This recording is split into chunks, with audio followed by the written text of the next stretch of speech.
समर्थन करते हुए अपनी बात समाप्त करता हूं। धन्यवाद। Shrimati Supriya Sule. Sir, I stand here in support of the banking bill today. And I would like to ask a few questions and highlight a few points and a few suggestions to the Honorable Finance Minister of India. She has brought in this bill with a good intention of improving banking, which we all are happy to be a part of that system, with more transparency and make sure that every depositor and investor is protected. What does a bank bring to you? Bank is a relationship only of trust. You trust the bank, that's why you go to a bank. So clearly, when it's a relationship of trust, the first thing you expect is protection in that relationship. So I appreciate what she has done, but I'd like to ask her a few questions which she could kindly answer in her reply. Is in point 3, clause B, you have the suggestion given is regarding the tenure of the directors in the cooperative banks. My suggestion to the Honorable Finance Minister is, like when we did the Companies Act, we had made it prospective. So whether you make it 8 years or 10 years, whatever you've recommended, can we make sure that it's prospective?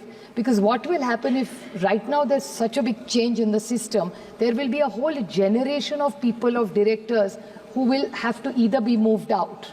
So that could create a huge disruption. So why not make it prospective? So starting from this year, it's a suggestion. Maybe you can put it a few years here and there. But I think it will help the industry. So it could be a plan of the next 5 to 10 years that a new crop, if you're probably wishing to bring in.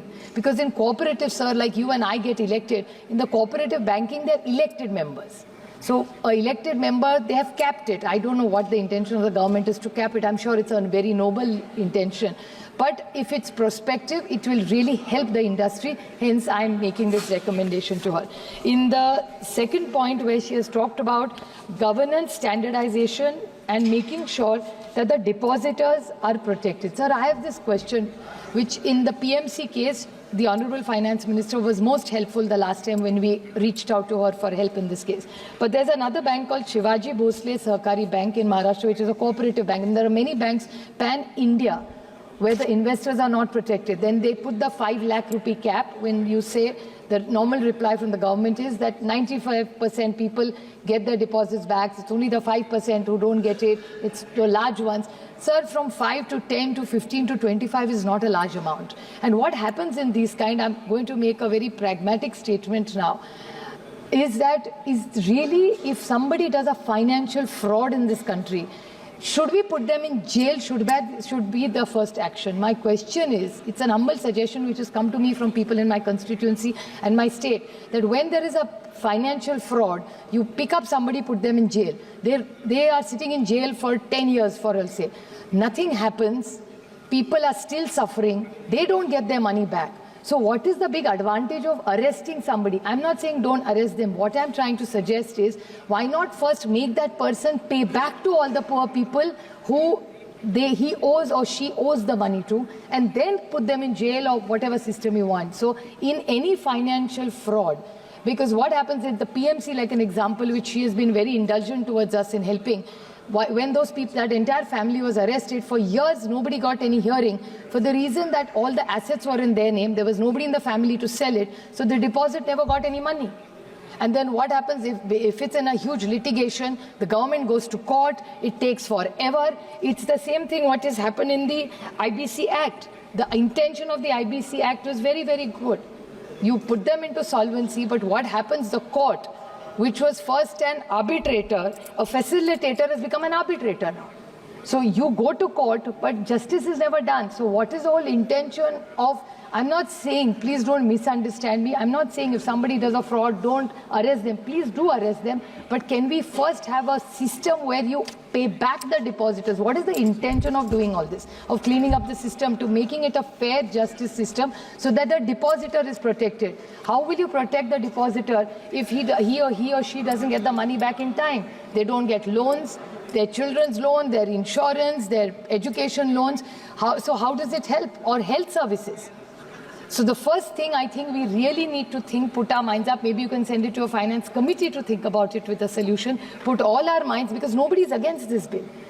So how do we innovate to the next step? strengthen our banking system and make sure the depositors is my suggestion to the Honorable Finance Minister. And she's also suggested that the Investor Education Protection Fund. The protection fund is like a pension fund.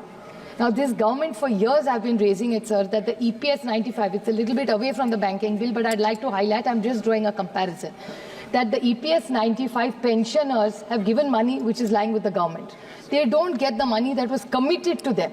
Now, in a pension, for years, it's been a decade. I mean, I'd like to quote, unfortunately, he's no more with us, but Honorable Arun Jaitley ji, when he was the finance minister, had committed to the EPS 95 people to get the money that they deserve. It's their own pension money, but they never got it. So I don't want this scheme also to go in the same way because we've had a history. So I hope that this Investors Education and Protection Fund, since you're calling a pension and a protection fund is something very similar. So I hope there is no confusion in any of this, and the EPS 95, which is the pension money, they should also get it. One most important point is the cyber.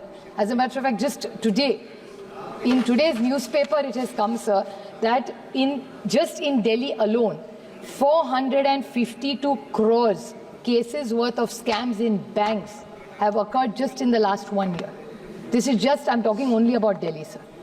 452 crores. So how are we going to ride over the technology? How are we going to ride over dark net? So how is this, what is government going to do, or are you working with the banks? Because if you are making sure that you don't want scamsters, you want investors to be protected, so all these old senior citizens whose money is lying in the bank, how are we going to help them and protect them? Because a lot of times they get little notes, they click on it and the money is gone.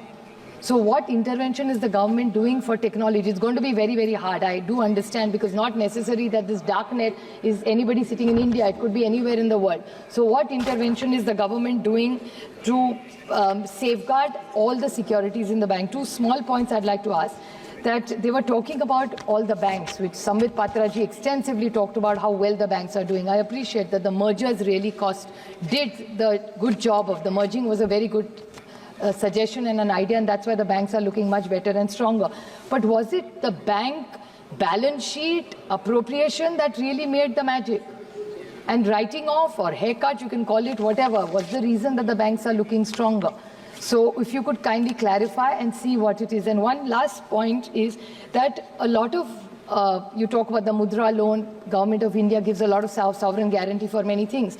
But there's a new thing which we are seeing, especially in our constituencies, for farmers' education loans, that the banks are giving a lot of money to NBFCs. It's a very last small point. Please. NBFCs. Now, when the bank gives a loan, it's in, say, 5%, 6, 8%.